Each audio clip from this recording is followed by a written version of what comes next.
Okay. All right, Michelle, the stage is yours. All right. I'm going to share my screen and y'all just let me know if you can see it okay.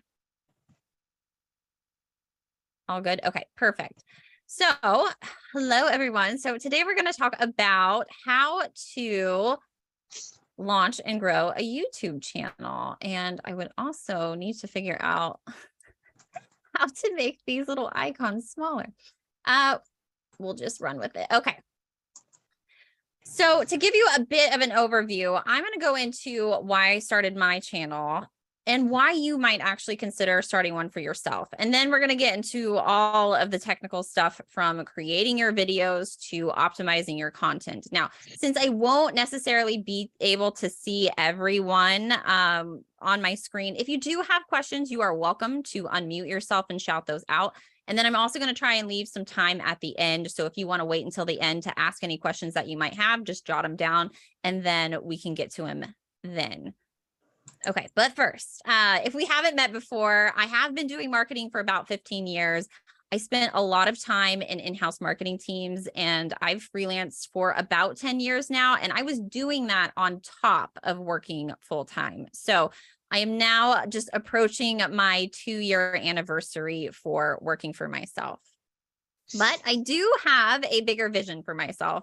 And I really want to move towards a place of helping others instead of doing the work for them. And that's kind of where my YouTube journey comes in. But before I go into talking about just why I got started, I just wanted to share a couple of few stats of where I stand currently, because I still am a smaller channel, but I am seeing consistent growth. And so hopefully, no matter where you are in your YouTube journey, you can get some good information from this presentation. So currently, when I started, I uploaded my first video on June 29th of 2021. And I was approved for monetization on December 23rd of 2022. So it took about 18 months to get to that monetization. And if you're not familiar with kind of what the stats are, you have to have 1,000 subscribers and then 4,000 watch hours within a calendar year. So currently have about 1,265, a little more than that, subscribers, and I'm growing at a rate at 130 per month, and that keeps skyrocketing. So I've noticed that the more momentum that my channel gets, the higher those numbers just kind of go. And so I only have a little over 50 videos.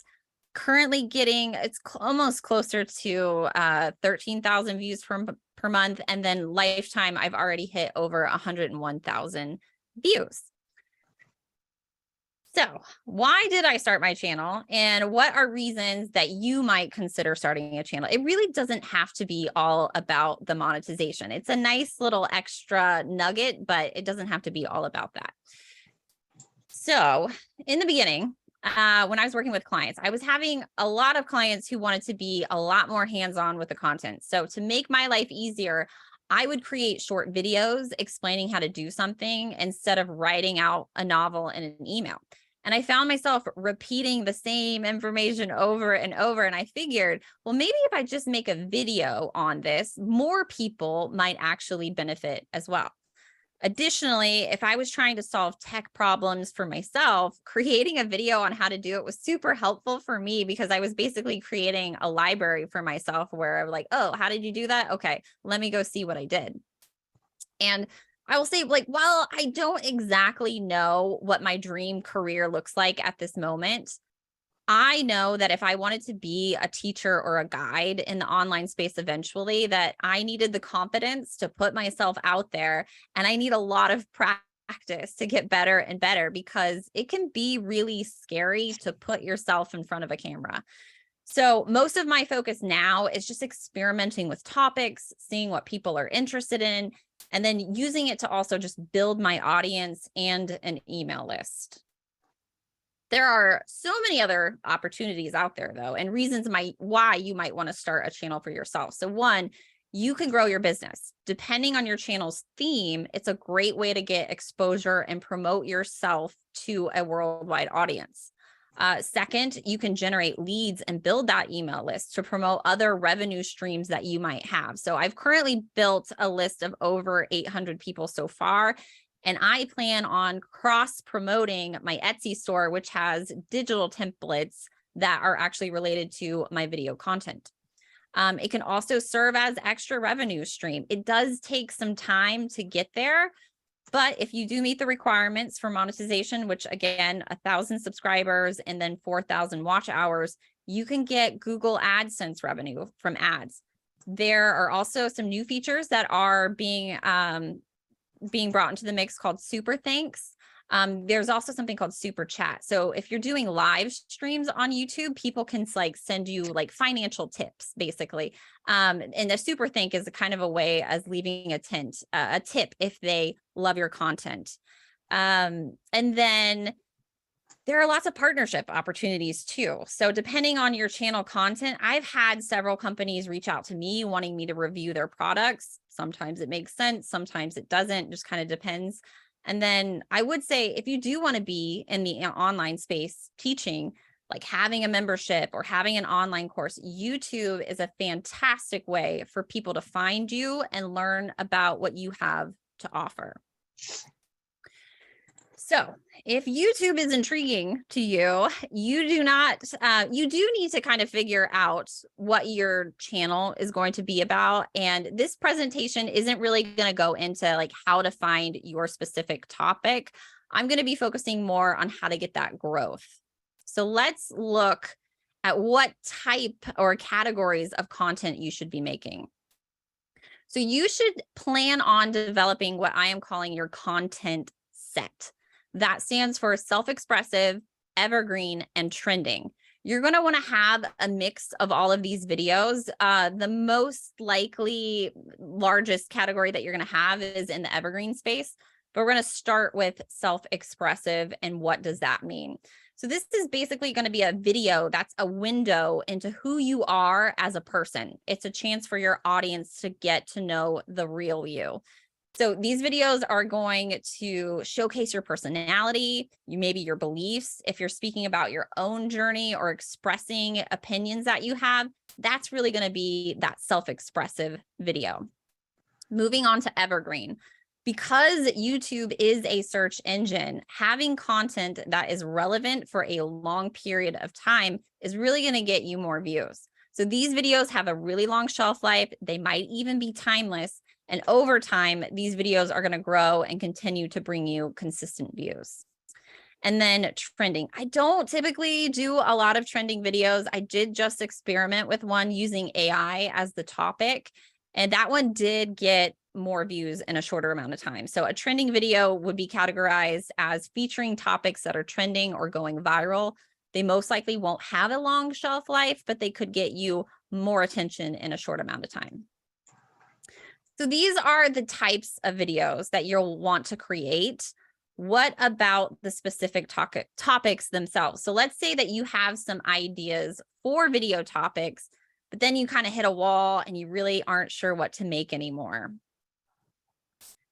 Let's talk about how to find those. So if you get to that point, or even before you get started on your YouTube journey, it's always a good idea to do a bit of research. So what you should do is find channels that are kind of in the same arena of your channel theme. So if you are planning to do a channel all about easy recipes, you start looking for channels that have about 100,000 subscribers or more. You want to find the really successful channels. And then you're going to take a look at their content. So you're going to look for breakout videos that they have. So as you peruse their content, let's say that most of their videos get 1,000 views, but then they have some videos that have 50,000 views. That's what you call a breakout topic. So you're going to take a look at that and you're going to ask yourself, is that a topic that you could put your own spin on? I'll say this very loudly: never steal content. You are just hunting for ideas that have higher search volumes. That's really the goal here. You're wanting those search volumes because you want to see if you could kind of enter into that space. So another trick that you could use to look for topics would be the alphabet search experiment. So in the YouTube search bar, if your topic was 30-minute dinners, you would type in 30-minute dinners and then the letter A. What it's going to do is auto-populate a list of highly searched topics. and you're just going to run through the whole alphabet. So that might be, 30-minute dinners B, beef, 30-minute dinners C, chicken. So you might decide that, oh, I can make videos then on 30-minute chicken dinners. So you could develop those, and it's just a way to cultivate these ideas in the beginning. But if you want to get a little more technical with it, there is a browser extension, which we're going to take a look at real shortly. It's called Keywords Everywhere, and it costs about $10 for 100,000 credits. So, and that's really all you would need for a year. You're going to turn that browser extension on only when you're searching for YouTube topics, because if you left the extension on, it's just going to burn through all of your credits whenever you're searching for anything on any site. So let's take a look at what that looks like. And it might be a little bit small on the graphic depending on what you're viewing this on. But on this screen, I searched for 30-minute chicken recipes, and there's a whole sidebar that's going to pop up. And when it comes to keywords everywhere, you want to look for search volume. So it sounds a little strange, but you're going to want to aim for anything that has 0 to 10,000 searches per month. If that number were to be like 50,000 per month, that's way too much competition, and it's really unlikely that your videos are going to be found. So you can even see up here as I type that in, even as it's auto-populating. And again, this is where I was talking about the alphabet experiment. If you're just typing a letter A, it's going to auto-populate things. You can actually see that Keywords Everywhere is showing those numbers. So 720 per month, as long as it's between 0 and 10,000, that is a good topic to use. So you're also going to want to pair this with another tool. So let's take a look at something called TubeBuddy. I am going to talk more about this later, but this is going to give you keyword scores. So there is also another sidebar pop-up that comes up when you put that search in. So if I search for 30-minute chicken, I can see, or 30-minute dinner chicken, I can see that it has a score of 87, which is excellent.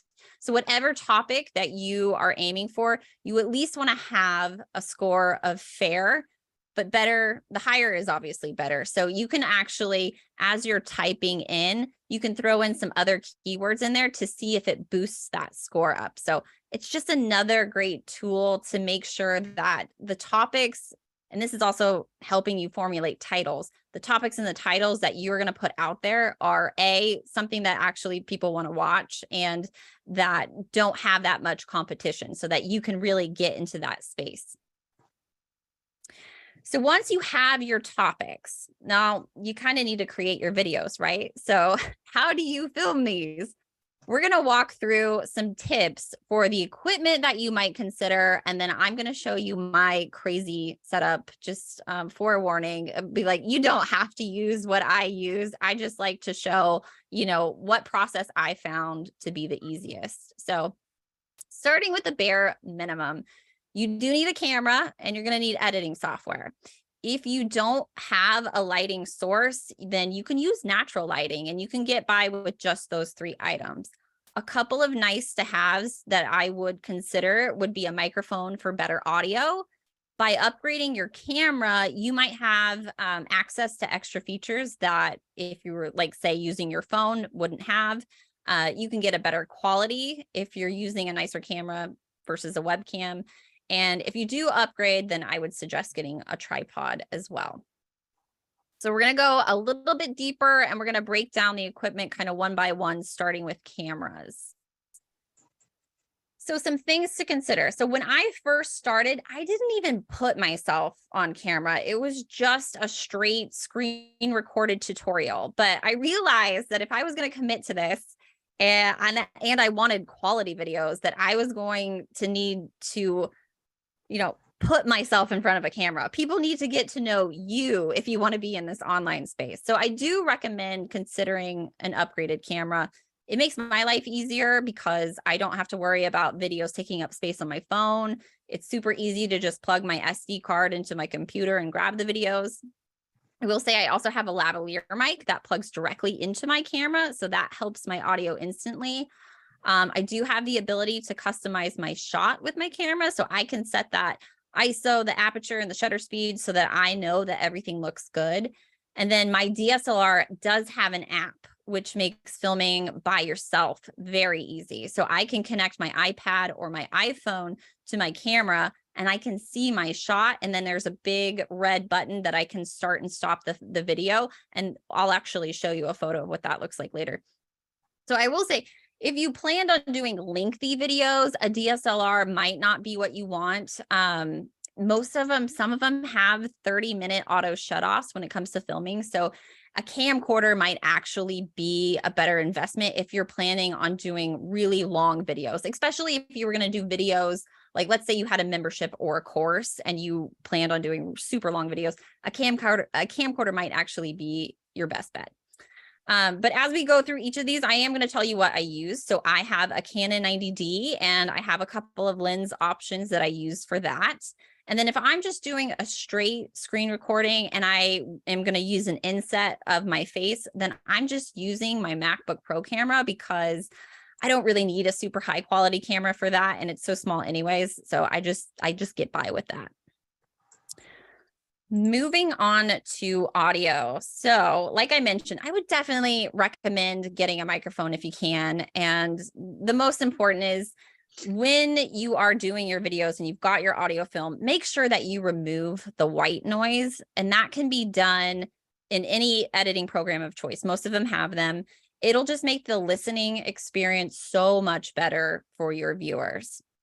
And so I have a couple of microphones that I use. I have a Rode lavalier mic that I use when I'm using my camera and filming.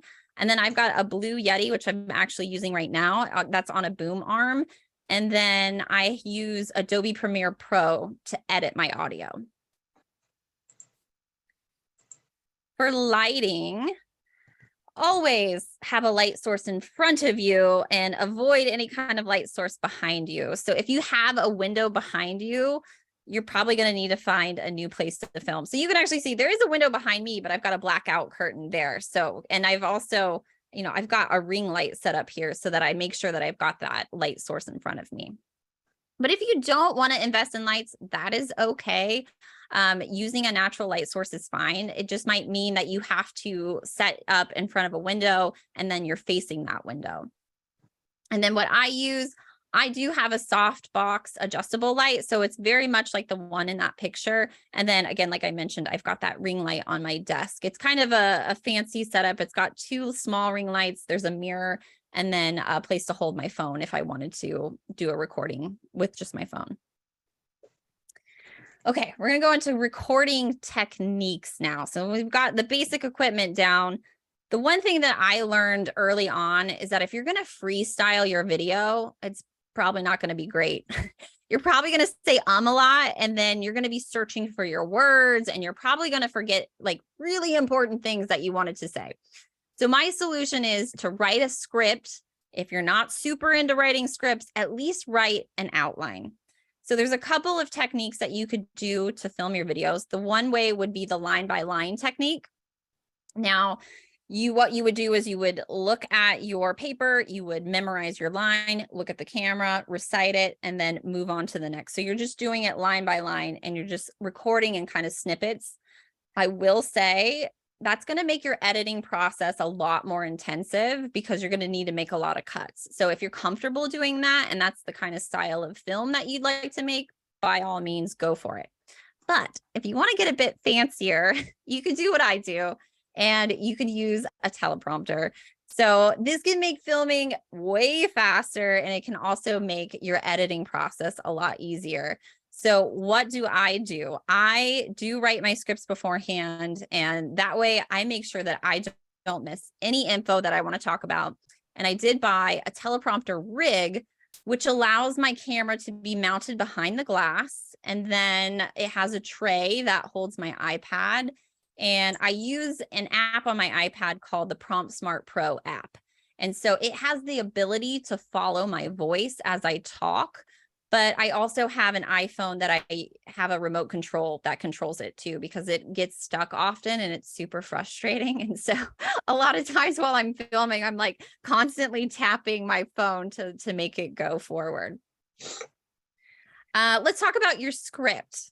So a few tips on your script. If you are going to go this way, having a structure helps the video flow. I start mine by introducing the topic or asking a question. So it might be something on how do you launch and grow a YouTube channel? Let's talk about that. My name is Michelle and I talk about marketing, design, and freelancing. So you would want to have that kind of structure. You don't have to go by that, but it's just one way to do it. You want to just get quick to your topic, get people hooked, and then it's also good to, once you got that preview state done, introduce yourself, what your channel is about, and then remind them to give you a like and subscribe, because the more engagement that you can get with your videos, the higher it'll help boost it up. So once you get into your content, then, you get through the meat of it. It's always good to have some sort of call to action. So if you're promoting your business or you're building an email list, encourage people on how you want them to get in touch with you. And again, I just had what I do. I do use a script. I start with a question and then introduce my channel theme. And then I always make sure in my descriptions that I'm adding those links of things that I'm talking about. And then I'm also, making sure I have some sort of call to action that I want them. I do see you raise your hand, Kelly. I can see you. Did you want to ask a question? If I could, I didn't want to break your rhythm because you were going so well. But I did have a question. A lot of the tools and equipment that you're mentioning is all really great. But to get started out, it kind of sounds a little expensive. So do you kind of have any input on, is some of this pretty inexpensive to buy or to purchase? I know lots of people on our luncheon here are just getting started. Yeah. And that's why when I started off with just the bare minimum, if you have a phone that has a camera, you can use that. Do you have a computer with a web camera? You don't have to have an external webcam. If you want, you could just use, if you have, like, I have a MacBook, it has a camera. You have to have a camera. I can see your face right now, right? So you have a camera that has the ability to record. So if recording yourself, if you're not going to use an external camera, you could do it through Zoom. I mean, if that's what you want to do, you can actually do it through QuickTime on, I think that comes free on a Mac. That's assuming you have a Mac. I don't know what PCs necessarily have, but there are ways to get started. I just found out that it was easier over time to invest in these things because, as a designer, I already have access to I pay for the entire Adobe suites, so I have those programs like Premiere Pro. I had, the very first movie I did, which I will say this, if I didn't mention this, I didn't touch a camera or editing software until March of 2020 when the pandemic hit. I was in crisis mode trying to figure out how to save a client's business. And I said, hey, it was a fitness studio. I said, I am going to buy a camera. I'm going to film your workouts. We're going to put it on a platform online and people are going to subscribe to it. When I did it in 4 days, and I think I made them several $1,000s every month. So it was a huge thing for them, but that's why I decided to make that investment in my camera. And then once I was like, well, I've got these fancy tools, then I must be able, maybe I can use them for myself, right? But you can get started with the bare minimum. A phone, you do need some sort of editing program. And then we're going to talk about editing programs next before I show you my setup. So a lot of times there are programs like, I think iMovie comes on all Macs. There's like, we'll talk, let's move on and we'll talk about editing software. Just some tips, because you do need one, and you do need to find one that you're comfortable with. So a program with something that has like advanced audio editing is ideal, but again, not necessary. I'm trying to show you of like what's possible, but you can always just know that you can always get by with the bare minimum. There's lots of options out there. So like I said, I use Premiere Pro. iMovie is one. I pay for a program called Camtasia, and I think that might have been $200, and that's just the price. And then if you want yearly maintenance, you can pay $50 a year for it. I use that for screen recording, but you can also just film yourself on a web camera with that too. So it's a very easy program to use. I found it a little bit more, they had a lot cooler features than iMovie did. So that's kind of why I moved in that direction. ScreenFlow is another one just like Camtasia. Again, I think that's just they have one set price and then you can pay for monthly updates. ScreenFlow, I had so many issues trying to get my audio and video to sync, so I just kind of abandoned it. I know some people like it. I just couldn't roll with it. And then I do want to shout out Descript, because Descript is a really cool tool if you haven't done any editing at all. What it is you upload your video and then it's going to transcribe the entire video. And what you basically have is like a working Word document with your video. And so whenever you make any changes to your Word document, it's going to cut the video. So a great reason to use Descript, which would be great for podcasts or anything like that. If you say the word a lot, it has a tool where you can just find every time that you say the word and cut it from the video.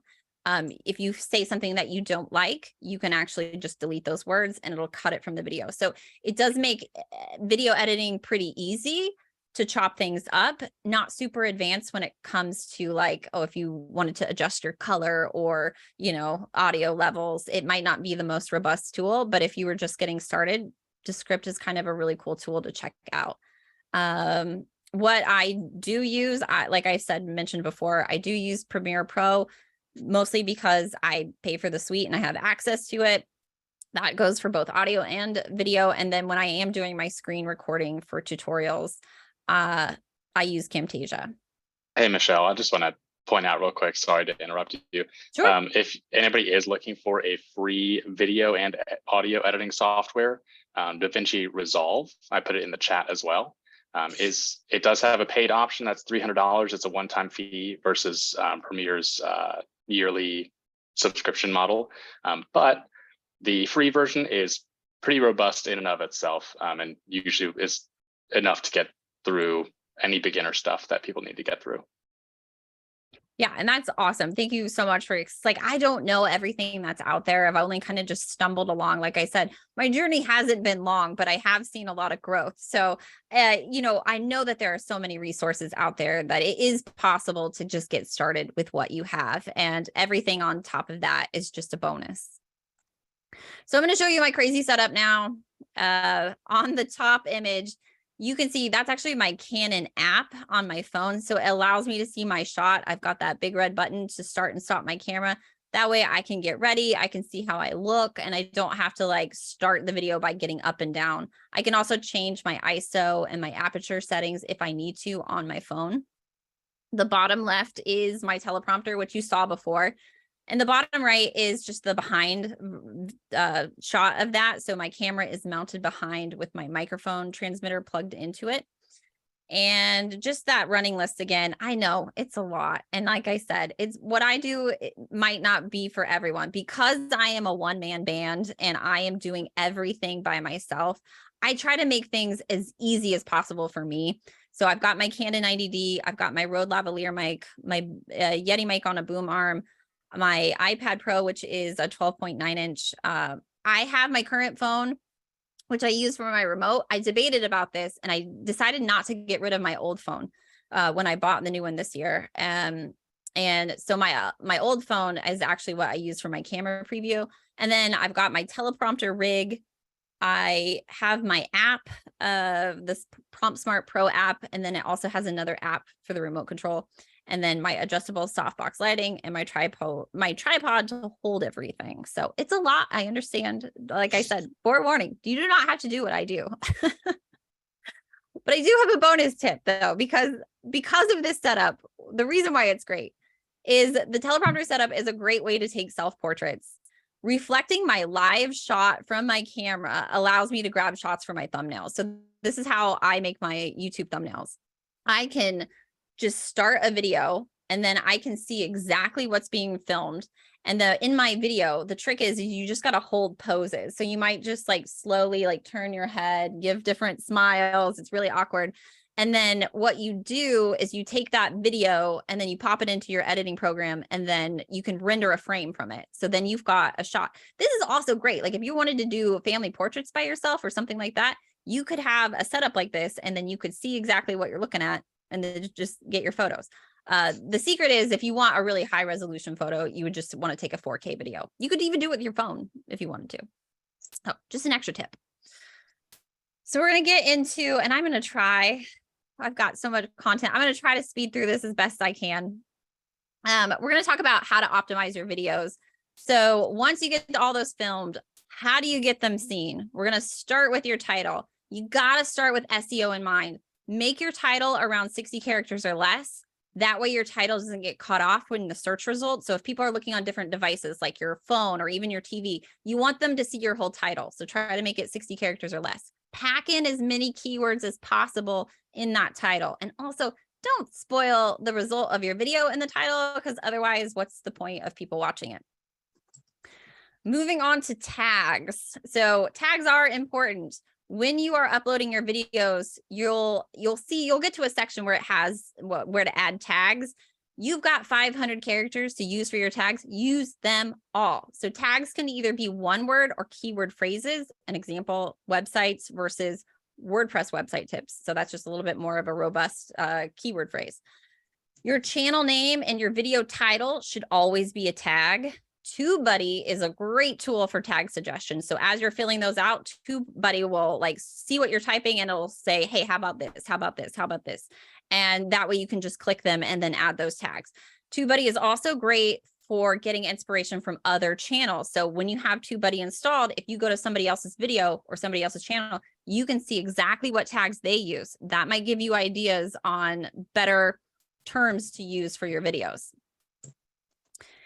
And now you got to optimize your description, right? So you're going to want to use keywords and keyword phrases that are relevant to your content. Don't use trending words and topics unrelated to your videos and trying to trick it to get more views. Not going to work.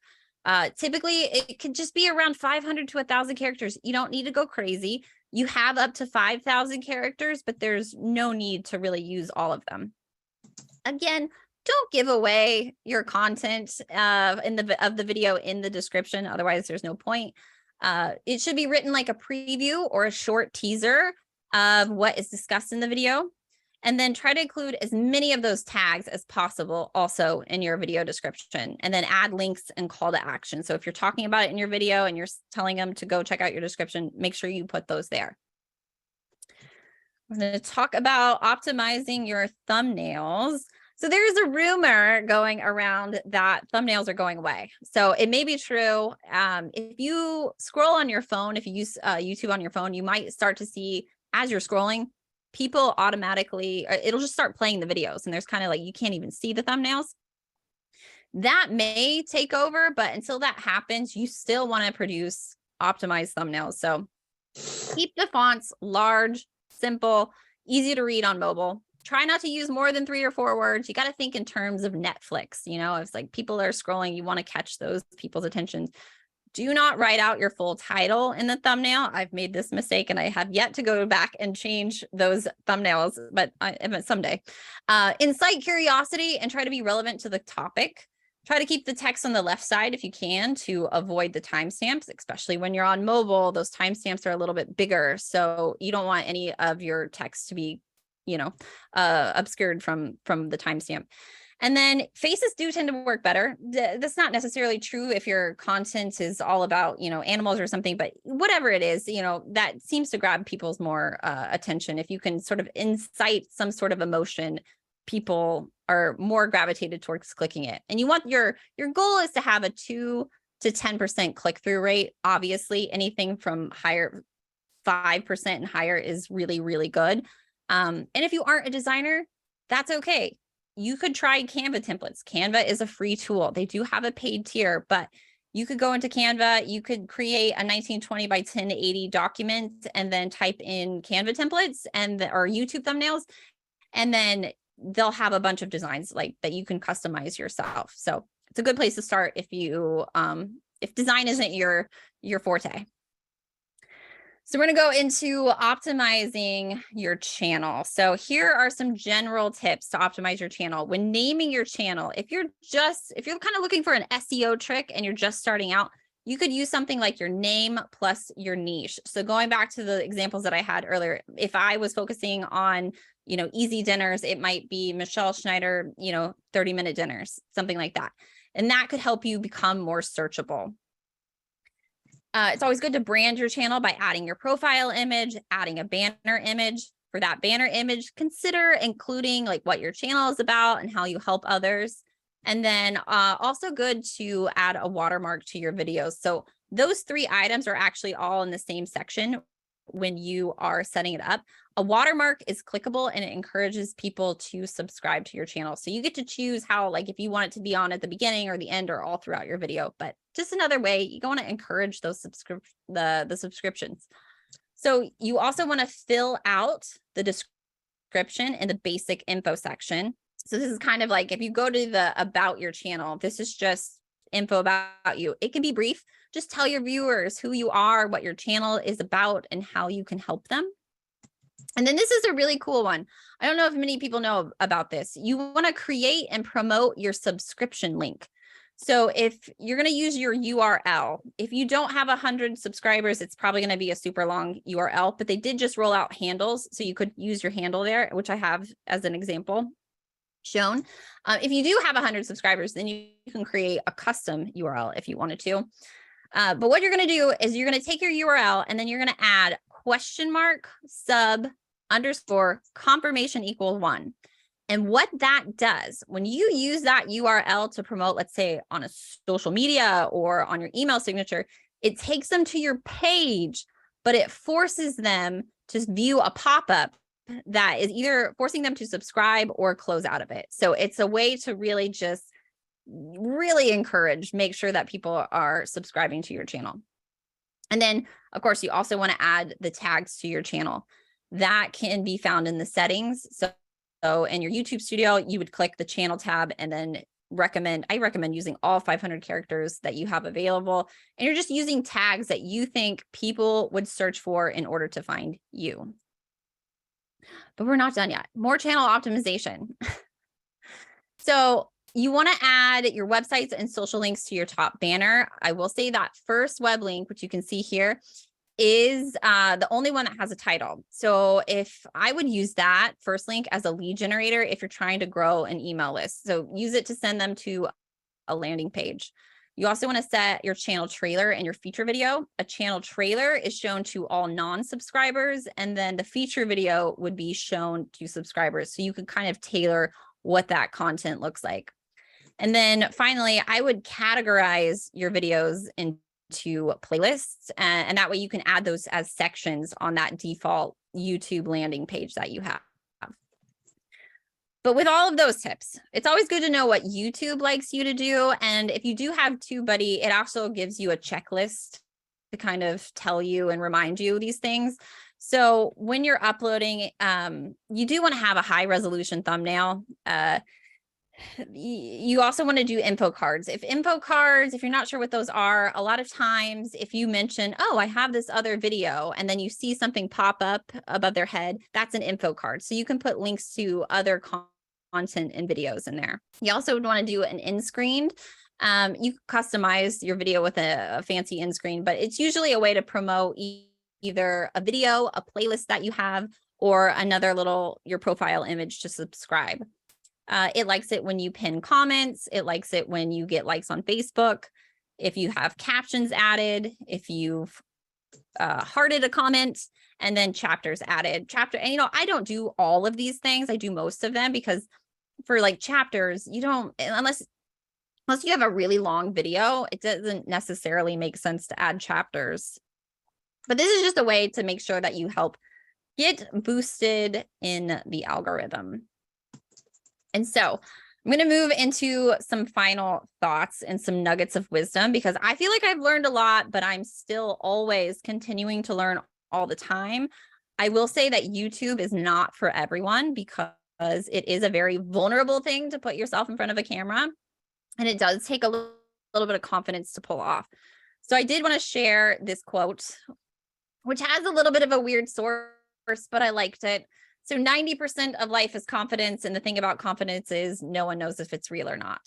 And so that's actually from one of the characters in the show Euphoria. And it brings up a good point. You do not have to be the most confident person to start out. You can kind of fake it till you make it. And some of the tips that I've presented can position you in a better way to make you look and sound more confident, like writing out your scripts and using tools to make filming easier, like my teleprompter does. Because I don't think, like, if I didn't use those tools, I'm not sure my videos would be as good as they could be. And then I'm going to take a sip of water real quick, because I know I've been talking a lot. But my other thoughts, your first 100 subscribers are going to be the hardest, and they're likely going to be take the longest. Your goal is to really get a video to catch fire so that all of your other content starts getting propelled. Appearance. When you look good, you feel good. Try to be mindful of how you're presenting yourself. This doesn't mean you have to go all glam all the time. But like for me, it's like if you're super shiny on camera, like I have horribly oily skin. And so I always try to make sure that I have some sort of powder nearby so it doesn't look like I'm sweating profusely. Just you want to present yourself well, because if you look disheveled, people might not take you seriously or trust in what you're saying. And again, confidence. If you feel awkward doing it, your viewers are going to feel awkward watching you, and they're likely not going to want to watch your videos. So whatever you can do to be and feel more confident, do it. And then be responsive. If you are truly set on helping other people, respond to their comments and questions in a timely manner. I try to be as helpful as I can be. I've had people all over the world email me looking for help. And when people know that you are serious about helping them, it does build a genuine connection, and people know that you are doing this and you're taking things seriously. Negativity. It's not all roses. I'll be super honest. There are some awful people out there who will destroy your positivity. Not all comments are nice, and it does hurt when you get them. I have chosen not to engage with any of the negativity. I don't receive a lot of it, but it gets sprinkled in, and that is a surefire way to ruin your day. And finally, be authentic. This is a platform that has room for everyone. So be unique. Let people get to know who you are, because you put the you in YouTube. And so we do have a bit of time for questions. So if anyone has them and they want to shout them out, feel free to do so now. Yes. Lulu? Thanks, Michelle. Can you hear me okay? Yes. Okay, great. So you just gave us such an informational session. So thank you very much. And I know many people like to start doing like 2D or 3D characters instead of filming the real person in front of camera for YouTube channels. It seems to be a new trend. I don't know if you recommend any softwares for that, like a cute cartoonish characters or more advanced characters to replace the real person. That's interesting. I guess I don't know if I've come across that. I mean, that's definitely an interesting take on it, because I mean, if that's what you want your channel to be about, like, go for it. As far as software, I would say if anybody has any idea of what people are using to do that, or they know it, like just unmute yourself now and shout it out, because I don't know how that's being done. I don't even know. Thank you. Yeah. Sorry. I was like, if anybody knows though, put it in the chat or shout out. Katie? Yeah. Okay, so I know that there is like a lot of people who repurpose content. So for example, taking a blog post and then creating different visuals and graphics and like short form videos from it. If someone were wanting to also additionally reuse any sort of like content or material that they create, for example, I just wrote a blog post about pivoting to authenticity in your content for marketing your business. So what would you recommend for turning that into like a YouTube video? Would you do YouTube video first, then blog post, or blog post and YouTube video? Or I don't know. I think they could go hand in hand. So a lot of times, really got started by doing tech tutorials, right? So showing people like how to make an email signature in Gmail, or how do you install an HTML email in, Apple Mail. I would often have more information that was technical that needed to have a blog companion. So I would do them both at the same time. So I would make my video, and then I would also have a blog that would go along with it. So if people wanted to copy and paste the code that I was using, or, something like that, if there were more details with that, I would just have that blog companion. I think they could live together. I think that's a great way to promote. So whether or not somebody wants to read something or just watch a video, then you're kind of covering two bases. Does that make sense? Yeah, that's kind of the way that I saw it too, because I feel like I'm someone who, whenever I'm talking, I can like give a lot more detail and explain it a lot better than if I'm like writing it out. And so that's like an area that feels more comfortable for me, but I still wanted to be able to cater that content for those who rather like read it specifically. So I was like, okay, what would the format for that be? So yeah, thank you. Yeah, no, I totally feel the same way, because it's like answering client questions. I'm like, this is going to be a nightmare. I'm going to be here for days if I have to type this out. So I'm like, I'm just going to film a video. Yeah, that's exactly how I'm kind of seeing it. So I was like, this is definitely a route I want to go. Gotcha. Okay. Lindsay? All right. Hello, everyone. And thank you, Michelle, for all of these wonderful nuggets. But I do have a question, especially like on videos that you see where people are like vlogging and they're using music. Like what website, software, like where is this music coming from? Are they creating that? Because a lot of times they have to be copyrighted. Are they paying for this? Like, how does music come into play with YouTube videos? Yeah, so it's a very good point. I tend not to use music just because I want to be super careful about not infringing. Like, you could buy royalty-free music if you wanted to, but I will say YouTube actually has an audio library that you can use. So they have a ton. Like, once you get into your YouTube studio and you've got things set up, I think it's like almost all the way towards the bottom, that on the left-hand side, you'll see something called the audio library. So you can search for music there. You can search for sound effects. It's not always like the best, most amazing music. But then I also learned that if you dabble in Canva, if you have a Canva Pro account too, they have music on there, which is pretty good. So I would often just find the music I like. I would create a video. I would download that video, because I don't think there was a way to like just download the audio from Canva, but it's just another good resource because it is kind of like in that royalty-free realm. So they're either buying it or they're using free resources that aren't copyrighted, but you do have to be careful, because I even remember uploading one of the Freelance Exchange webinars to YouTube for the replay link.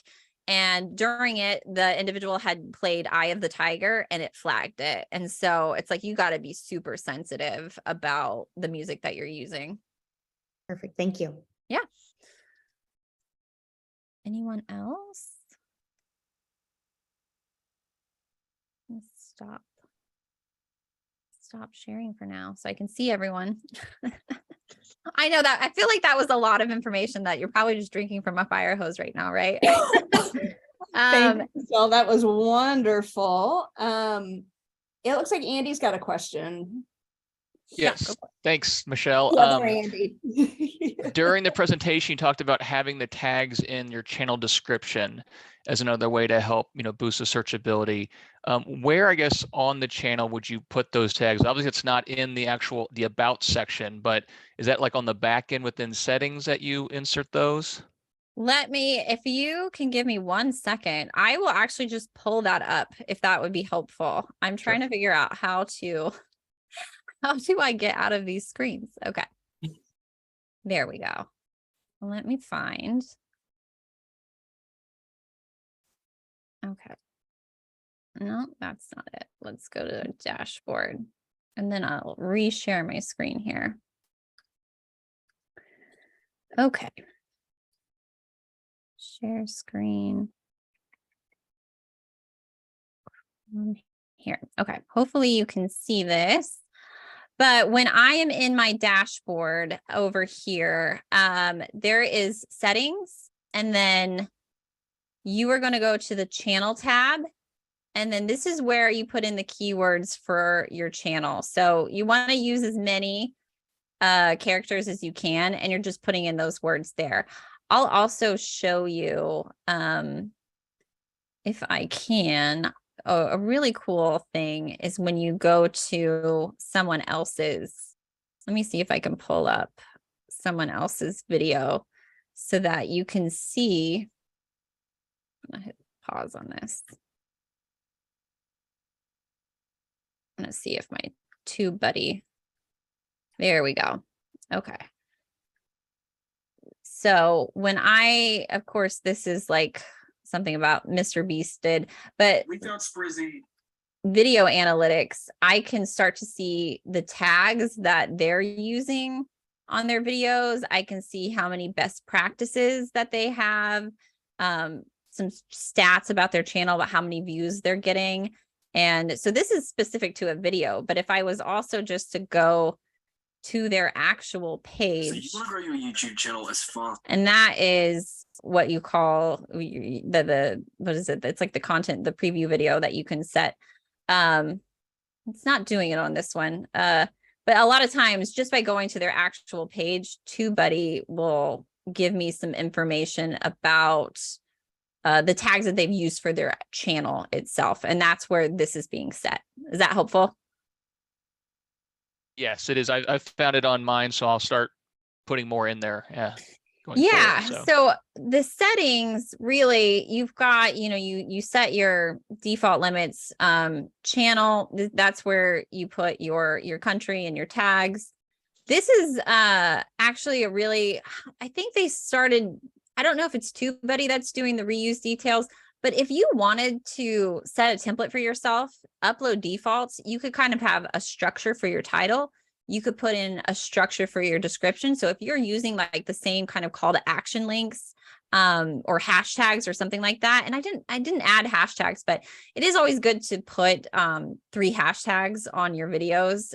They're not super helpful in getting you found at all, but they will show up at the very top right underneath your videos. But just another little tidbit, not super important, but yeah, you've got permissions and kind of other things that you go into there. But when you do, gosh, what was it? The other thing that I was going to say, that's kind of like the customization tab. This is where you can do your layout so that you can build your playlist, and you can kind of build out that featured section on your homepage. And then your branding will go into, you want to put your picture, you want to do your banner. And this is that little watermark that I just have it as a subscribe image. You could make it personal. You could make it your, logo or your initials if you wanted to. And then you can choose the length of time that you want to add to that. And then basic info, which is what I had talked about earlier, is you can choose your handle, your name of your channel, and then just a brief description. So my channel URL, which is super long, that's what you get when you don't have 100 subscribers. And then once you do get those 100 subscribers, it's always good to make sure you got your custom URL. And then this is also where you can add those links and the title. So some other fun information. Oh, let's see. Anything else? This fantastic information. I'm a little overwhelmed by all of that. I know. And there's so much more that I could have gone into, and I'm like, how deep do I want to go? But, Right. I've really used a lot of these tools myself. And one thing I didn't really talk about was consistency. When you're just getting started, it's good to at least to try to get 1 video a week just to stay relevant. I'm struggling with that now just because I've got my work, I'm dealing with a chronic disease. Like, I'm trying to keep on top of everything, but it's tough sometimes. So, you got to do the best you can. Right. Well, so I know we're recording this and we'll be sending this out, to those who've registered in advance. I did get a request also for your slides. Are you willing to share this as well? Absolutely. Yes, I will send Okay, so we'll send those out in a follow-up email once the video is ready. And like I said, we'll be hosting it on our YouTube channel. So y'all, in the meantime, if you have a YouTube channel, feel free to drop that link in the chat and everybody go support each other, and follow along. I think that would be great. And let me find the Freelance Exchanges one too. So that one's mine. And now I gotta find the FX. But I think that would be super helpful and help boost everybody's subscribers too, and you can kind of see what everybody else is doing. There's FX.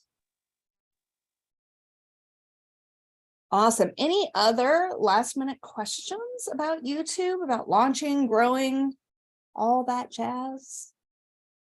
I have one more, sorry. Hey, Michelle, so I've kind of used mine as almost like kind of what you do, like helpful communication tips, but also almost like a portfolio site, right? So people can see kind of public speaking and things of that nature.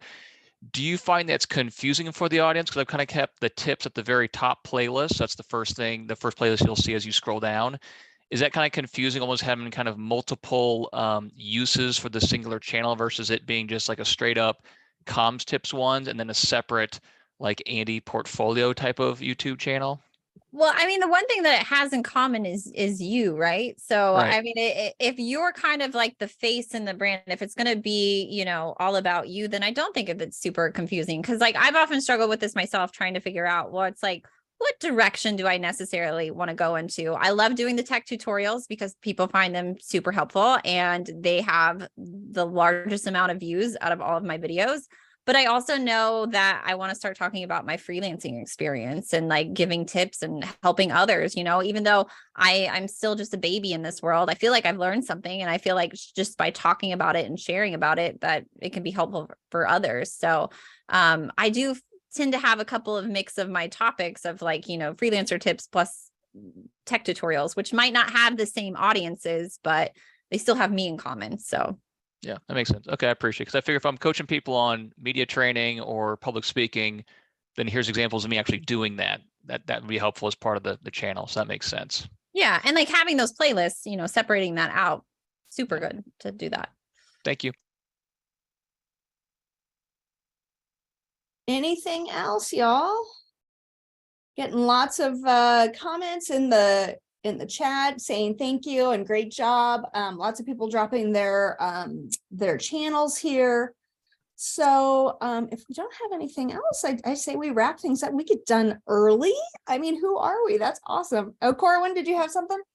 Yeah, one thing is I think I have a kind of a different perspective. Most of the time I'm on YouTube, I'm on my PS4. So commenting is not an option. I don't even get to see comments when I'm just scrolling through YouTube channel, and the descriptions are buried under suggestions. But